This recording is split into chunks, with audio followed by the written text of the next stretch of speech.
Que Deus, por meio do seu Espírito, que é santo, possa te conceder nessa noite a graça de não apenas ser um ouvinte da palavra do Senhor, mas mais do que um ouvinte, que você possa ser um praticante da palavra. Que você nessa noite seja uma pessoa que ouve e ouve atenciosamente e acolhe com fé as palavras do Senhor, sabendo que essas palavras não são de homens, mas é a palavra de Deus para a sua vida. E que é o Espírito Santo, que tanto eu quanto você dependemos do Espírito para aquilo que Ele vai realizar nessa noite.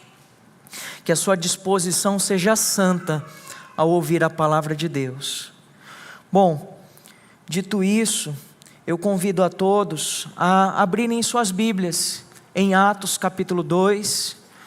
Nós estamos meditando nesse livro, Atos dos Apóstolos, capítulo de número 2.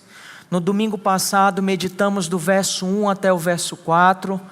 Falamos que esse texto é apenas um resumo do que acontece em Pentecostes. Então hoje nós vamos aprofundar, nós vamos além e ver todos os demais acontecimentos em torno desse evento histórico na igreja. Atos capítulo 2, embora nós iremos ler o verso 1 até o 4, mas a concentração dessa noite é a partir do verso 5 até o 13. Vamos ler a palavra do nosso Deus, que diz assim: Ao cumprir-se o dia de Pentecostes, estavam reunidos no mesmo lugar. De repente, veio do céu um som, como de um vento impetuoso, e encheu toda a casa onde estavam sentados. E apareceram distribuídas entre eles línguas como de fogo, as quais pousaram sobre cada um deles. Todos ficaram cheios do Espírito Santo e começaram a falar em outras línguas, segundo o Espírito lhes concedia que falassem. Verso 5. Estavam morando em Jerusalém judeus, homens piedosos, vindos de outras nações debaixo do céu. Assim, quando se fez ouvir aquela voz, afluiu a multidão, que foi tomada de perplexidade, porque cada um os ouvia falar na sua própria língua. Estavam atônitos e se admiravam, dizendo: Vejam, não são galileus todos esses aí que estão falando? Então como os ouvimos falar cada um em nossa própria língua materna? Somos partos, medos, elamitas e os naturais da Mesopotâmia, Judéia, Capadócia, Ponto e Ásia, da Frígia, da Panfilha, do Egito e das regiões da Líbia, nas imediações de Cirene, e romanos que aqui residem, tanto judeus como prosélitos, cretenses e árabes. Como os ouvimos falar sobre as grandezas de Deus em nossas próprias línguas? Todos, atônitos e perplexos, perguntavam uns aos outros: o que será que isso quer dizer? Outros, porém, zombando, diziam: estão bêbados. E essa é a palavra do nosso Deus. Como disse no domingo passado, nós meditamos sobre o cumprimento da profecia, da promessa do derramamento do Espírito Santo. Que assim, irmãos, como a encarnação, assim como a morte, assim como a ressurreição do nosso Senhor, trata-se de um evento único, histórico, dentro do calendário redentivo de Deus. Assim como Deus, desde a eternidade, havia determinado a encarnação do Cristo, a morte do Cristo, a ressurreição do Cristo e a ascensão do Senhor para a descida do Espírito Santo. O Pentecostes é um evento que faz parte desse calendário de Deus. Esse evento marcante, esse evento histórico que inaugura, irmãos, a era visível da igreja. A era visível da igreja, o tempo da nova aliança. No domingo passado vimos que esse evento foi marcado por uma manifestação audível. Nós acabamos de ler o texto. Diz que havia um som de um vento impetuoso, um forte som, um barulho intenso, ensurdecedor, que encheu aquela casa, encheu aquele lugar. Mas não apenas isso, havia também um sinal visível, porque línguas como de fogo pousaram sobre a cabeça de cada um deles. Tudo isso, irmãos, expressando a manifestação visível do Espírito de Deus, a manifestação divina do Senhor, enchendo cada um daqueles crentes e capacitando aqueles homens simples a falarem outras línguas. É o que nós vimos agora no texto. Nessa noite, o título do sermão é Habilitados para Testemunhar. Habilitados para testemunhar. Nós veremos em 3 pontos. Primeiro, a universalidade do testemunho, no verso de número 5. A compreensibilidade, o como esse evangelho é compreensível, é tornado compreensível, no verso 6 ao verso 11. E na parte final, do verso 12 ao verso 13, a receptividade do testemunho. Vou repetir para você: a universalidade do testemunho, a compreensibilidade do testemunho e a receptividade do testemunho. É isso que nós vemos nesse texto. Esse evento, como dito, que é algo único, que não tem como ser reproduzido, nem no passado e muito menos em nossos dias.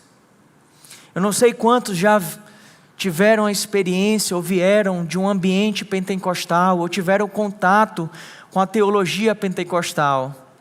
Eu particularmente tenho uma afeição tão grande por aquela música Espírito, Espírito, desce como fogo, né? Uma música que cativa, que mexe, que envolve. Mas olha a letra: Espírito e Espírito que desce como fogo, vem como em Pentecostes e enche-me de novo. É uma música que, apesar de ser de uma musicalidade tão envolvente, irmãos, mas carrega em si um preceito equivocado, porque o Pentecostes ele não pode ser reproduzido. Como dito, ele é um evento único. O Espírito Santo desceu, Jesus subiu, está sentado à destra de Deus, e ao subir, ele cumpriu a sua promessa de enviar o Consolador, e é esse Espírito que agora faz moradia na vida dos crentes, e habita na vida de cada crente. É isso que aconteceu no Pentecostes. E embora, isso nós veremos mais adiante, não é o momento, mas embora nós tenhamos sim, uma aparente repetição desse Pentecostes, em Atos 8, em Atos capítulo 10, em Atos capítulo 19, mas fato é que o Pentecostes ele é um evento único, e todas essas demais manifestações do Espírito Santo, nada mais são do que a evidência de que essa salvação, ela é universal, e não está restrita apenas aos judeus, que é esse momento aqui. Mas você vai perceber que em Atos 8 fala da conversão de samaritanos. Em Atos 10 vai falar da inclusão dos gentios. Um povo, irmãos, que não é composto apenas de judeus, mas pessoas de várias nacionalidades, sendo alcançadas por esse mesmo Espírito, batizadas por esse mesmo Espírito, alcançadas por esse mesmo Espírito, e nesse momento histórico, todos esses sinais sinalizando exatamente essa verdade: o reino está alcançando todas as nações. A prova disso é que gentios também fazem parte desse povo e também possuem o Espírito Santo de Deus. É uma prova, irmãos, da igualdade de todos na igreja. E quando nós vemos esse movimento, e nós estudaremos mais ao fundo ao longo dos domingos, nós perceberemos que tudo isso está alinhado e conectado com Atos 1:8, que é o resumo de todo esse livro. Mas recebereis poder ao descer sobre vocês o Espírito Santo, e vocês serão minhas testemunhas, tanto em Jerusalém, como em toda a Judéia, Samaria e até os confins da terra. E é isso que nós estamos vendo nesse registro histórico. É o que está acontecendo. É o avanço, é a expansão do reino de Deus. Irmãos, nós não podemos encarar esse registro histórico, esse retrato do fundacional da igreja, próprio daquele momento, nesse momento de transição. Jesus acabara de subir, o Espírito Santo ainda é desconhecido por muitas pessoas. Nós não podemos encarar esse momento da história da igreja como algo a ser padronizado por todas as eras, como algo a ser normalizado por todas as eras. Porque fazendo isso, irmãos, nós estaremos sendo incoerentes com a própria natureza, com o próprio gênero literário desse livro. É um registro histórico. Me perdoe o exemplo, mas na tentativa de tornar isso claro para você, imagina que crentes que fazem parte dessa igreja no futuro tivessem acesso aos registros históricos dessa igreja no período da pandemia. E ao terem contato com os registros históricos das decisões que nós tomamos na pandemia e tudo o que aconteceu na pandemia, eles passassem a tornar isso como uma norma em toda e qualquer circunstância. Guardadas as proporções, é quase que isso que o movimento pentecostal tenta fazer. Perde de vista a exclusividade, a singularidade desse momento, e procura reproduzir por toda a história, de modo permanente, um evento único e singular.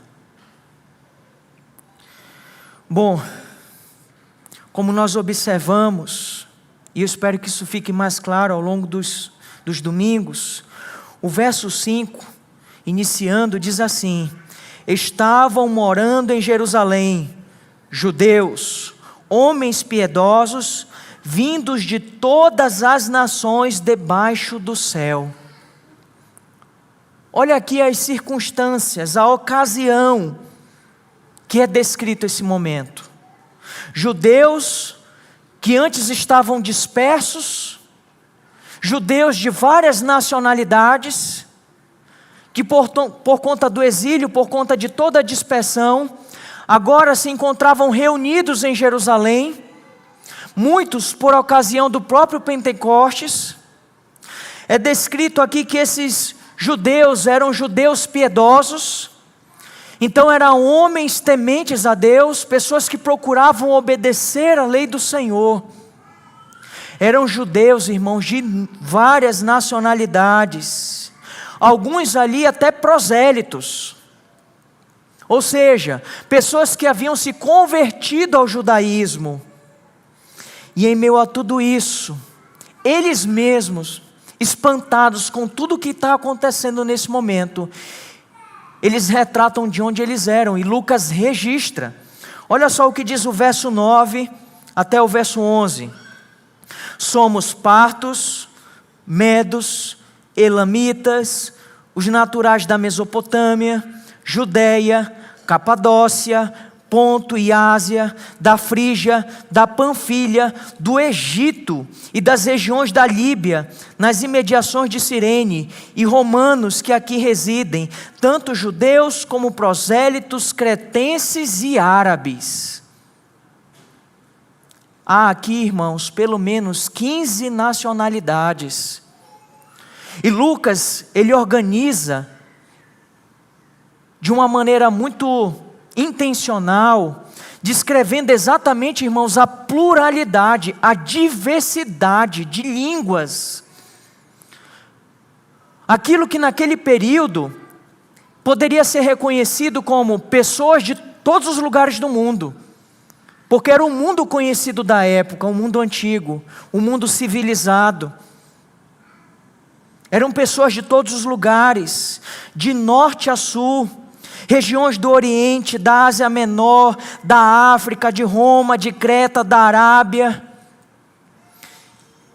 E o que Lucas está dizendo é que o Evangelho está rompendo e transcendendo todas as barreiras linguísticas.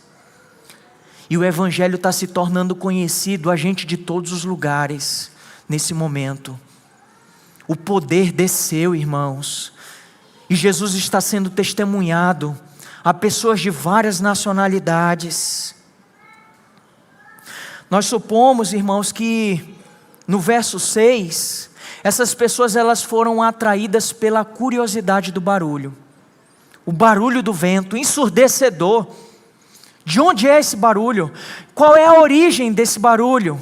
E eles foram e se amontoaram, e ao chegarem àquele lugar se depararam com galileus falando várias línguas.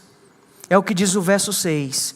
Assim, quando se fez ouvir aquela voz, afluiu a multidão, que foi tomada de perplexidade, porque cada um os ouvia falar na sua própria língua. Cada um ouvia falar na sua própria língua. A perplexidade, porque eles estavam ouvindo, e não apenas ouvindo, mas eles estavam compreendendo esse testemunho. Eles estavam compreendendo o testemunho. Muitas daquelas pessoas eram bilíngues, tinham conhecimento do grego, tinham conhecimento do aramaico, alguns tinham domínio até do latim, eram trilíngues. Mas sabe o que é de se espantar? Sabe o que é de se surpreender? É que meros galileus estavam falando conforme os idiomas da cidade, do país, da região onde cada uma dessas pessoas nasceram. E era uma diversidade muito grande. Dialetos específicos estavam sendo ouvidos, que eram próprios de uma região, que galileus seriam incapazes de saber, mas eles estavam ouvindo os dialetos, eles estavam entendendo conforme a língua natal, não era em grego e não era em aramaico, isso a gente pode afirmar, porque eram além. Aqueles galileus, irmãos, sem educação, de origem humilde, sem um aprendizado natural, estão extraordinariamente falando a língua de outras nações e sendo compreendidos por todos. Olha o que diz o verso 7 e verso 8. Então atônitos se admiravam dizendo: vejam, não são galileus todos esses que aí estão falando? Então, como os ouvimos falar cada um em nossa própria língua materna? Percebe? Uma região reconhecida como pouco desenvolvida, a Galileia, de pessoas incultas e iletradas, mas eram aqueles homens galileus que estavam pregando e sendo entendidos nos dialetos, muitos dialetos ali presentes. Como nós já falamos, irmãos, no domingo passado, e usando agora um termo teológico disso, esse fenômeno, irmãos, ele é descrito, reconhecido como uma xenolalia, que é o quê? São línguas humanas.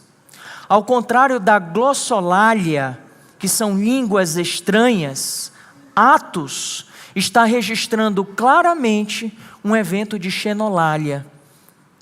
Em outras palavras, eles estão falando em línguas que se pode entender. Eles estão falando em outros idiomas. E como é que a gente percebe isso? É porque a palavra glossa, e aí eu peço que você confira comigo, verso de número 4, diz assim: ficaram cheios do Espírito Santo e começaram a falar em outras glossas. Essa é a expressão no grego, glossas, segundo o Espírito lhes concedia que falassem. Aí você vai no verso 11, diz assim: tanto judeus como prosélitos, cretenses e árabes, como os ouvimos falar sobre as grandezas de Deus em nossas próprias glossas. A expressão glossa, e aqui não é preciosismo nenhum, não é arrotando conhecimento de nada, mas é para que você entenda, a palavra glossa, ela tem vários significados. E para que a gente entenda o significado, a gente precisa olhar para o contexto. Porque ela pode tanto significar a língua, a nossa língua, como também pode significar idiomas. Mas sabe o que fica muito claro nesse texto? É porque Lucas, ao registrar esse evento, ele não usa apenas a expressão glossa. Se você pegar uma Bíblia no grego, no original grego, você vai ver essa diferença. Você vai ver a expressão tanto glossa, quanto a expressão dialectos. E onde é que você vai encontrar isso? Verso de número 6. Acompanhe a leitura. Assim, quando se fez ouvir aquela voz, afluiu a multidão, que foi tomada de perplexidade, porque cada um ouvia falar na sua própria dialectos. E aí não precisa de muitas palavras, porque talvez você saiba o que significa um dialeto. Um dialeto é um braço linguístico de uma língua conhecida. E você vai ver isso também no verso de número 8. Então, como os ouvimos falar cada um em nossa própria dialectos materna? Irmãos, a palavra aqui, irmãos, é idioma. Não é língua estranha. Não é língua de anjos, é dialeto, é línguas que se podem compreender. E como se já não bastasse, a própria raiz de cada uma das palavras, o próprio contexto, irmãos, deixa isso claro, por conta da diversidade de pessoas, que estavam ali, ouvindo e compreendendo, aprendendo aquilo que estava sendo dito por meros galileus. Biblicamente falando, olhando para esse episódio, você que está fazendo a sua leitura anual da Bíblia, você já passou por Gênesis capítulo 11, e você viu o evento da Torre de Babel. Irmãos, é como se nesse momento aqui, houvesse quase que uma reversão do que aconteceu em Babel. Só que não é uma reversão literal, porque Deus não cessou definitivamente a confusão das línguas. Não foi um cessar das línguas diferentes, mas foi quase que como uma reversão. Porque nesse momento, pelo poder do Espírito Santo, Deus está colocando por baixo todas as diferenças e unindo as pessoas para que em uma única mensagem todos possam ouvir do Evangelho do Reino de Deus. O Evangelho do Reino de Deus. Enquanto em Babel ninguém compreendia ninguém, no Pentecostes todos estavam compreendendo. Enquanto em Babel houve uma dispersão, no Pentecostes está havendo um ajuntamento. As pessoas estão se ajuntando, se reunindo. Enquanto em Babel foi resultado de rebeldia, em busca da grandeza do homem, em Pentecostes, irmãos, o Pentecostes é o resultado da obediência. E o que essas pessoas estão buscando, anunciando e falando é sobre as grandezas de Deus. Você entendeu por que é quase que como uma reversão de Babel? John Stott, ele escreve dizendo: em Babel, a terra orgulhosamente tentou subir até o céu, mas em Jerusalém, no Pentecostes, o céu humildemente desce até a terra. E é esse momento que nós estamos vivendo, essa nova era que foi inaugurada. É importante que nós reconheçamos que esse milagre, ele está muito mais ligado ao falar do que propriamente ao ouvir. Tem muitas pessoas que diante desse texto, ao examinar essa passagem, vão dizer: mas pastor, o milagre aqui não é nas pessoas que estão ouvindo e entendendo em outras línguas? Mas aí você vê o verso de número 4 e ele é muito claro. Ele diz: todos ficaram cheios do Espírito Santo e começaram a falar em outras línguas, segundo o Espírito lhe concedia que falassem. Então, se há um aspecto miraculoso no ouvir, não sabemos, ou se ele é apenas resultado do falar, mas uma coisa é certa: o Espírito Santo estava concedendo àqueles homens a capacidade de falar em outras línguas. Em meio a tudo isso, irmãos, sabe o que deve mais atrair a nossa atenção? Não é nem mesmo as línguas, não é nem em primeiro lugar a todo o cenário e tudo aquilo que estava acontecendo, mas sabe o que deve mais atrair a nossa atenção?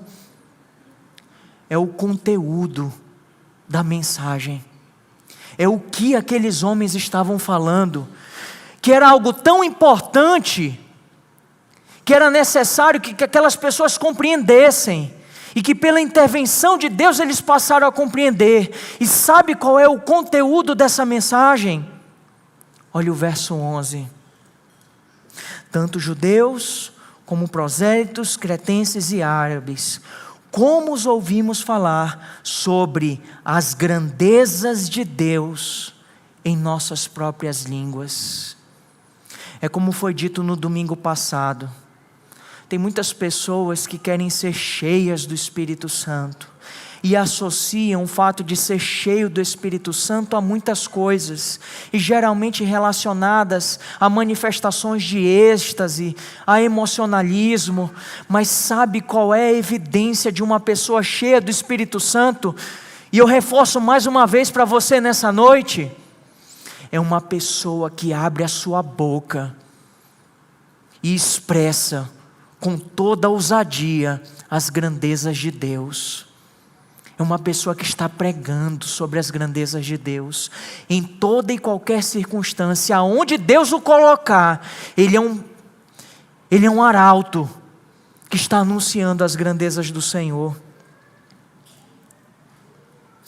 Não eram, irmãos, falas vazias, emocionais, antropocêntricas, sem conteúdo, sem edificação, mas eles estavam falando das obras de Deus, da criação, da providência, da excelência do ser de Deus, da grandeza de Deus, do Evangelho de Jesus Cristo e da suprema obra redentora do Senhor, o Deus Criador, Senhor de todo o universo, que se fez carne, que morreu e que ressuscitou, e Ele fez isso para salvar pecadores. É essa mensagem que está sendo anunciada e não outra. Uma mensagem teocêntrica e não antropocêntrica. E a gente pode observar uma amostra disso no sermão que Pedro prega, que será alvo da nossa meditação no próximo domingo. Vou ler apenas alguns textos para você. Ainda no capítulo 2, acompanhe na sua Bíblia. Olha o verso 22 ao 24. Olha o que Pedro se levanta, esse mesmo Pedro que outrora estava envergonhado, que negou o Senhor, agora sem se intimidar, ele prega a palavra de Deus. Verso 22 ele diz: israelitas, escutem o que eu vou dizer. Jesus o Nazareno, homem aprovado por Deus diante de vocês com milagres, prodígios e sinais, os quais o próprio Deus realizou entre vocês por meio dele, como vocês mesmos sabem. A este, entregue conforme o plano determinado e a presciência de Deus, vocês mataram, crucificando por meio de homens maus, porém Deus o ressuscitou, livrando-o da agonia da morte, porque não era possível que fosse retido por ela. Esse é o conteúdo da mensagem. Aí você vai avançar para o verso 32, Pedro continua: Deus ressuscitou este Jesus, e disto todos nós somos testemunhas. Isso é muito forte. E isso é muito forte. Eu não sei se você é uma pessoa cética, um ateu, mas Pedro, ele está fundamentando o que ele está falando em um argumento. E é um argumento de peso, que para a gente talvez seja alvo em nossos dias de muita especulação, mas para Pedro era um argumento forte. Ele diz: e todos vocês são testemunhas. Eu não sei se você acredita no Evangelho, mas Pedro ele apela: Deus ressuscitou esse Jesus, do qual todos nós somos testemunhas. Verso 33, exaltado pois à direita de Deus, tendo recebido do Pai a promessa do Espírito Santo, derramou isto que vocês estão vendo e ouvindo. É isso que está acontecendo aqui. É isso que está acontecendo aqui. E depois de falar tudo isso, no verso 37, olha a reação de muitas daquelas pessoas. Quando ouviram isso, ficaram muito comovidos e perguntaram a Pedro e aos demais apóstolos: que faremos, irmãos? Pedro respondeu: arrependam-se e cada um de vocês seja batizado em nome de Jesus Cristo para a remissão dos seus pecados, e vocês receberão o dom do Espírito Santo. Arrependam-se, creiam e vocês vão ser batizados. Vocês receberão esse Espírito. É exatamente esse padrão. Quando há uma conversão, o Espírito Santo de Deus passa a habitar na vida de uma pessoa. E é essa a mensagem de Pedro. Mas, irmãos, em meio a toda essa realidade, nós vemos aqui um aspecto da receptividade do Evangelho. A universalidade, a compreensibilidade, todos estavam compreendendo a mensagem, mas também a receptividade. É como aquelas pessoas estavam recebendo essa palavra do Senhor. E o verso 12 e o verso 13 nos dizem: todos, atônitos e perplexos, perguntavam uns aos outros: o que será que isso quer dizer? Outros, porém, zombando, diziam: estão bêbados. Estão bêbados. Enquanto algumas pessoas em Pentecostes estavam maravilhadas, perplexas, havia algumas pessoas que estavam céticas, que estavam zombando esse momento. Fato é que todos ali estavam tentando entender aquilo que estava acontecendo, atraídos por todo aquele barulho, e se deparam de repente com aqueles homens. Um evento que sem dúvida exige explicação. E o verso 12, muitos daqueles homens se questionam: o que é isso? Querendo entender qual é o significado dessas coisas. E aqui eu digo para você que está inclusive nos visitando: não deixe de vir no próximo domingo, porque o próximo domingo, o sermão de Pedro é todo respondendo essa pergunta: o que é isso que está acontecendo? E você vai entender muito melhor esse aspecto do cumprimento dessa profecia de Joel. O que é isso que está acontecendo? E é o que Pedro passa a responder, irmãos. Mas em meio a todas essas reações, em meio a todo aquele cenário, em meio a toda essa manifestação de Deus, clara, visível, uma teofania, uma manifestação de Deus. Em meio a tudo isso, irmãos, a gente pode destacar 3 reações. A primeira, que inclusive se repete, tanto no verso 7 quanto no verso 12, falam de que essas pessoas estavam admiradas, que estavam perplexas. Ou seja, diante da palavra, diante daquele milagre, diante daquele sinal, houveram pessoas que estavam tomadas de surpresa, tomadas de confusão, um misto de dúvida e admiração. Em meio a essas pessoas também estavam aqueles que começaram a questionar, a perguntar, a querer entender o significado. Mas eu te chamo a atenção para aquilo que parece ser o mais inacreditável, parece ser o mais absurdo, que é gente que está vendo, gente que está ouvindo, e ainda assim não acredita, ainda assim com seu coração resistente, orgulhoso, duro e fechado, não ouve e racionaliza as coisas, procura racionalizar tudo, de tal modo que desacredita naquilo que é sobrenatural, desacredita. São aquelas pessoas que zombam, e Lucas deixa isso muito claro. Outros, porém, zombando, diziam: estão bêbados. Eles estão bêbados. Mais adiante, aliás, questionaram: não são galileus todos esses que estão falando? Aqui implicitamente, irmãos, tem um preconceito aqui. Curiosamente, isso existe no Brasil. A Galileia é ao norte, a Judeia é ao sul. É como se o pessoal do sul do Brasil, os sulistas, dissessem assim: mas rapaz, mas eles não são amazonenses? Isso daí não é paraense? Desde quando? Desde quando isso sabe alguma coisa? Desde quando?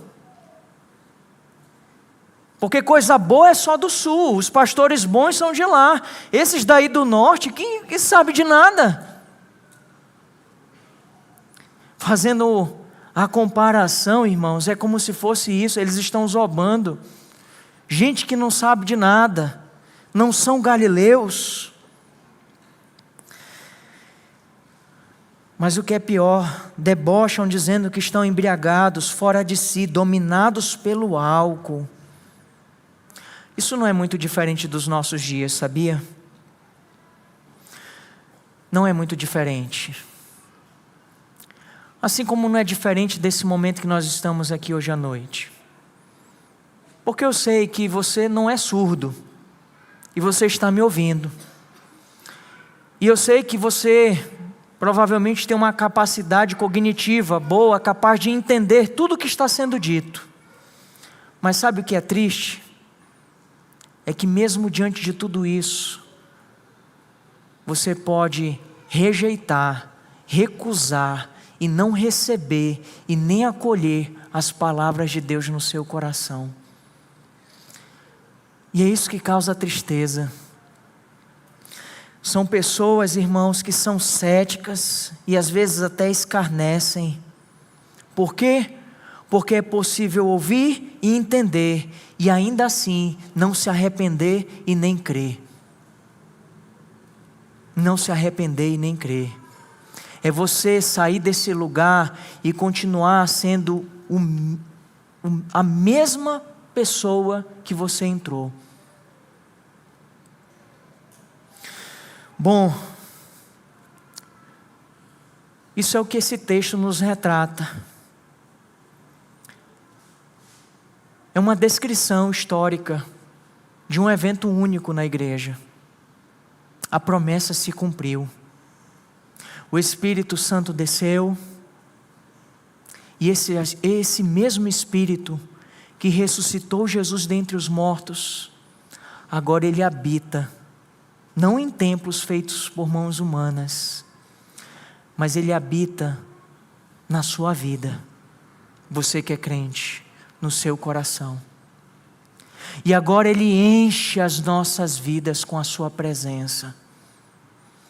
de tal maneira que todos aqueles que são crentes em Cristo Jesus foram batizados, experimentaram o batismo do Espírito Santo. Em nossos dias, irmãos, tratar desse assunto não tem como tratá-lo sem deixar de mencionar algumas inconsistências do movimento carismático e pentecostal. Esse movimento que ele não é uma particularidade dos protestantes, ele tem também até nos católicos romanos. O pentecostalismo existe até na Igreja Católica Romana. Esse movimento, irmãos, que adentrou até nas denominações históricas. Um movimento, curiosamente, que tem pouco mais de 100 anos, mas que hoje representa boa parte dos cristãos, se não a maioria, pelo menos no Brasil, sim. São irmãos,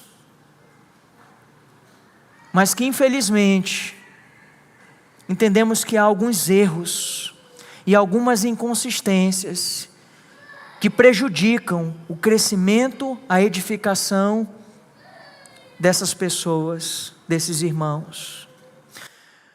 Com relação à doutrina pentecostal, atendo-se a esse texto, isso não confunda, não estamos falando aqui do dom de línguas, mas falando sobre a doutrina do batismo com o Espírito Santo, porque há essa distinção entre eles, o batismo do Espírito e aqueles que são batizados com o Espírito.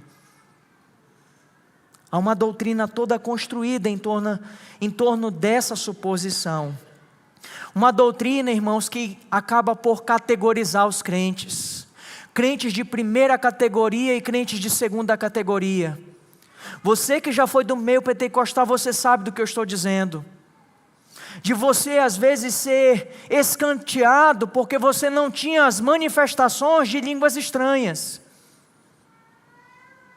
Porque você não sapateava, não expressava como outros faziam.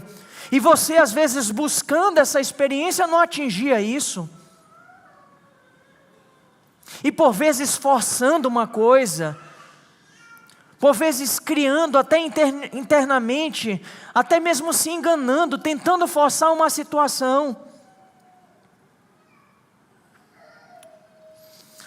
Crentes que são distinguidos exatamente por isso. É triste pensar que, ao se deparar com essa realidade que é transitória, é histórica, o livro de Atos está registrando o momento da história da igreja, cria uma doutrina que normatiza uma segunda experiência espiritual, e que você deve buscar. Você é crente? Você deve buscar isso. Quando em Atos dos Apóstolos retrata, e você pode olhar aí na sua Bíblia, verso de número 2, olha o que eles estavam fazendo. Olha o que eles estavam fazendo, no final do verso 2, o que eles estavam fazendo? Eles estavam o quê? Sentados, irmãos. Eles não estavam de joelhos, eles não estavam nem orando. Eles não estavam buscando. Por quê? Porque o que Deus está fazendo aqui é divino, não é iniciativa humana, vem da parte de Deus. Eles são surpreendidos pelo agir de Deus, eles estavam sentados, e de repente, o Espírito Santo de Deus invade aquele lugar. Ninguém manipula o Senhor, ninguém manipula Deus, irmãos. Deus é soberano.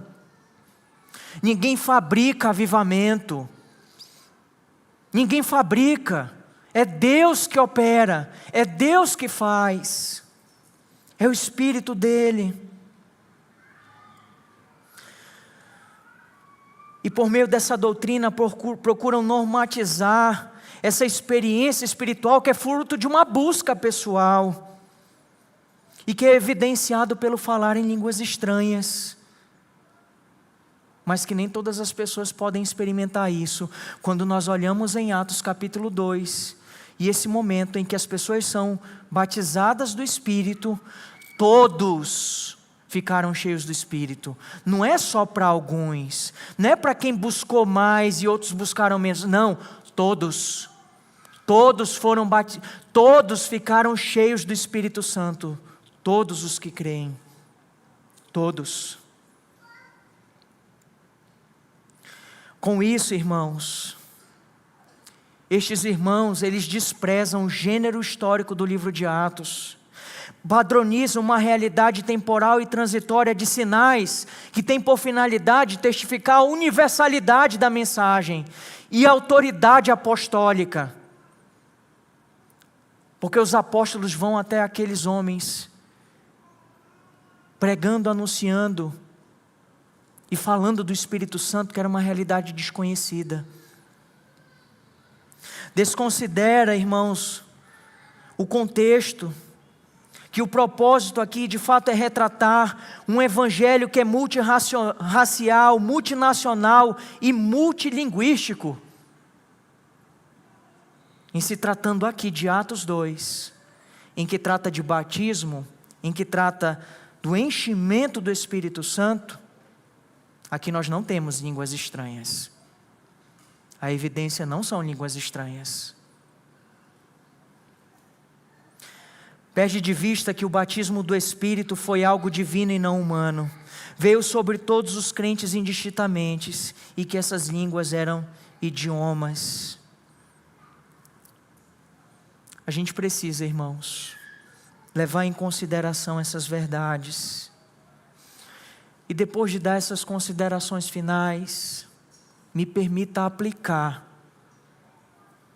o que nós meditamos nessa noite pelo texto bíblico.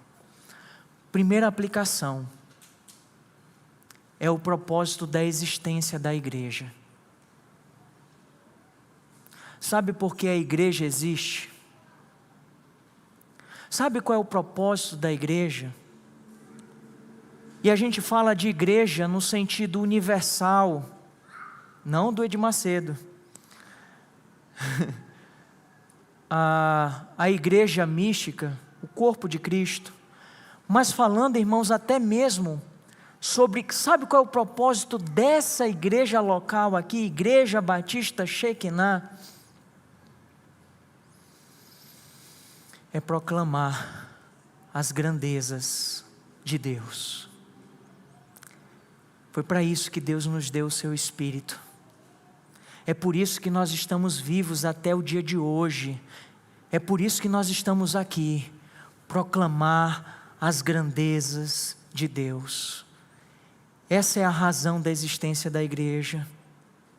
É por isso, irmãos, que os nossos cultos precisam ser centrados em Deus e não nas pessoas.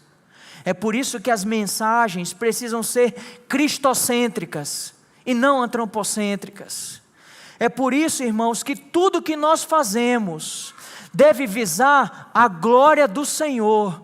E no momento que nós nos desviarmos desse propósito, nós estamos deixando de ser uma igreja verdadeira. Porque uma igreja verdadeira é uma igreja cheia do Espírito Santo. E uma igreja cheia do Espírito Santo é uma igreja cheia da palavra e da verdade. Irmãos, que assim sejamos nós aqui, cheios. Que assim seja a sua vida individual, cheio do Espírito Santo. Uma segunda aplicação: o Evangelho é para todos. É para todos, irmãos, indistintamente. Não duvide do poder de Deus. Não faça acepção de pessoas. O Evangelho, ele é poderoso para salvar todo aquele que crê. Irmãos, ele salva as pessoas mais improváveis, porque é o Espírito Santo de Deus que opera. O Evangelho é para todas as pessoas, como diz Gálatas 3:28.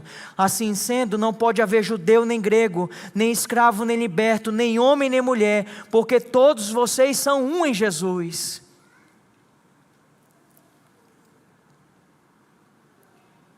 Irmãos, você que é membro dessa igreja, irmãos, vamos conversar uma coisa aqui? Vamos orar para a gente enviar missionário para todos os lugares do mundo, irmãos.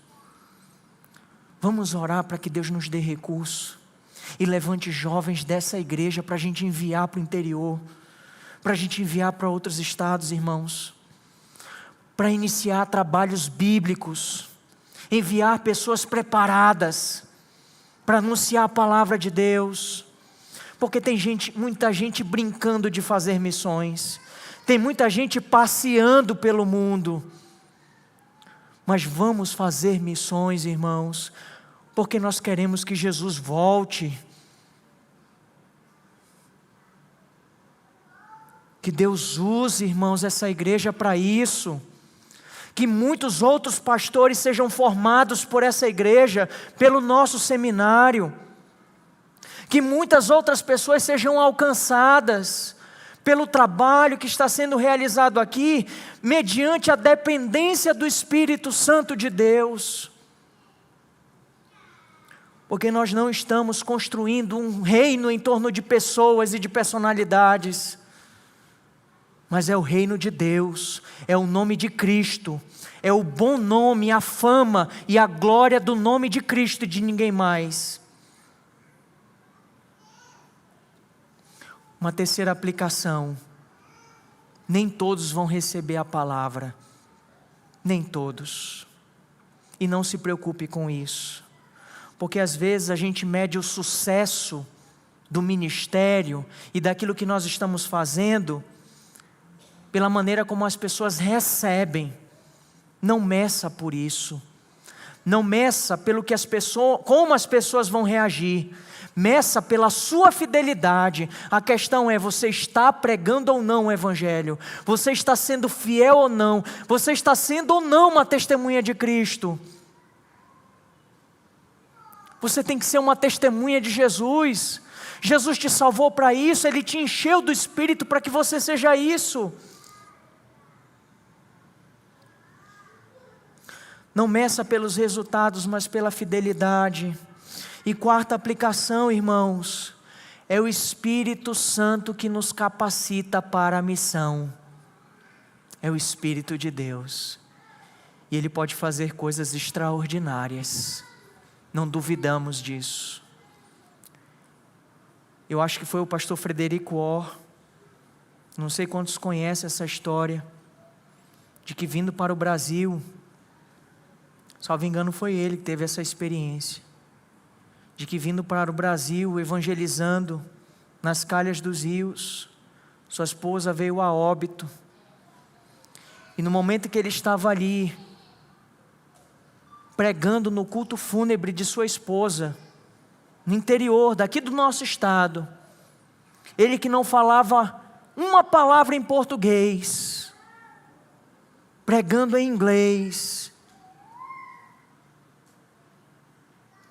para que a glória fosse do Senhor e para que o propósito fosse manifesto ali naquele momento. Aquelas pessoas estavam ouvindo e entendendo, e houve conversão naquele dia. Houve conversão naquele dia. Nós não duvidamos daquilo que Deus pode fazer, mas também nós não ficamos espiritualizando as coisas, e nem distorcendo a palavra, e nem julgando as coisas a partir das nossas experiências, mas analisando tudo de forma coerente, segundo a palavra de Deus. Segundo a palavra de Deus. Que esse mesmo Espírito que capacitou esses homens, que Ele possa nos capacitar nessa noite. Se você é um crente em Cristo Jesus, saiba, você já tem o Espírito de Deus. Não se engane, você não é um crente de segunda categoria, o Espírito de Deus está em você. E a maior evidência disso são os frutos do Espírito na sua vida. É o fruto do Espírito na sua vida que evidencia, é o Espírito de Deus que está na sua vida. Porque se alguém não tem o Espírito de Cristo, esse tal não é dele, como diz Romanos 8:9. E é esse o padrão que nós vemos em todo o restante das Escrituras. É como diz 1 Coríntios 12:13, pois em um só Espírito todos nós fomos batizados em um só corpo, todos nós fomos batizados no Espírito Santo. É como diz Efésios 1:13, tendo crido, fostes selados com o Espírito Santo da promessa. O selo do Espírito está em você, meu irmão.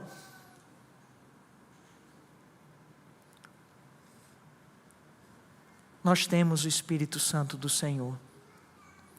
E que esse Espírito te faça perseverar até o fim. E que te dê a ousadia necessária para que amanhã e ao longo de toda a sua semana você não seja apenas um ouvinte dessa palavra, mas um praticante dela. Que Deus o abençoe.